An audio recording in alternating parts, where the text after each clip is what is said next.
ఈ ఛానల్ ఎందుకు చూడాలి అంటే, ఇప్పుడు చాలామంది హైదరాబాద్‌లో వర్క్ చేసి ఉండొచ్చు. హైదరాబాద్‌లో ఓన్ హౌస్ ఉండొచ్చు.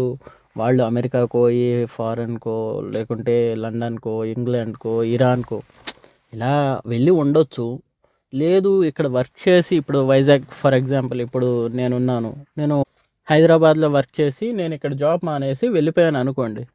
సో, అక్కడ ఉన్నోళ్ళకి నేను ఈ ఊరిని చూయించాలంటే ఇప్పుడు ఇంకొక మాట కూడా చెప్తాను. నాది వైజాగు. హైదరాబాద్‌లో ఏ ఏ కాలనీలు ఉంటాయంటే నాకు తెలీదు.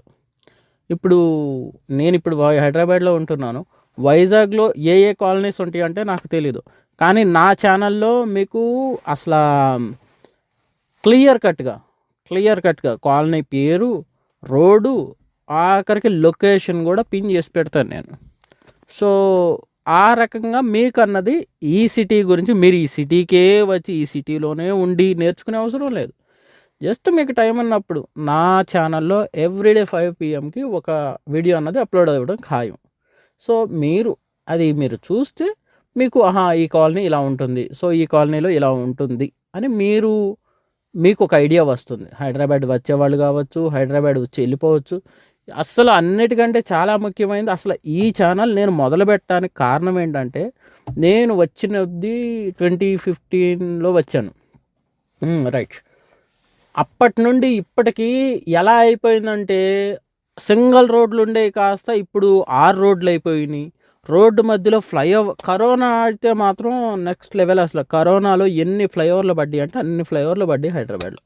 సో, అవి ఇప్పుడు నాకు గూడా గుర్తులేవు. ఆ పాత రోడ్లు ఎలా ఉండేవి అంటే, అరే! నేనొకప్పుడు ఈ రోడ్‌లో ఇక్కడ ఆపి చాయ్ తాగాను గదా! ఈ రోడ్‌లో ఇక్కడ సిగరెట్ తాగినాం గదా! అని గుర్తొస్తాయి కానీ ఇప్పుడు చూస్తే అది నిజంగా అది మొత్తం అంటే రోజు చూస్తుండేపటికి నాకంత క్లారిఫై తెలియట్లేదు. కానీ సడెన్‌గా వెళ్లి చూసినప్పుడు నాకలా చాలా సార్లు ఫీల్ అయ్యాననమాట. నాలా ఫీల్ అయ్యేవాళ్ళు గూడా ఇప్పుడు నేను డేట్లు గూడా మెన్షన్ చేస్తాను గదా! సో, ఇప్పుడు ఒక 5 ఇయర్స్ తర్వాత, 10 ఇయర్స్ తర్వాత చూసేవాళ్ళు గూడా ఆ డేట్‌ల వైస్‌గా చూసుకుంటే గూడా అరే! 25లో ఇలా ఉండేదిరా. ఇప్పుడు మనం 29లో ఉండి చూస్తున్నాం.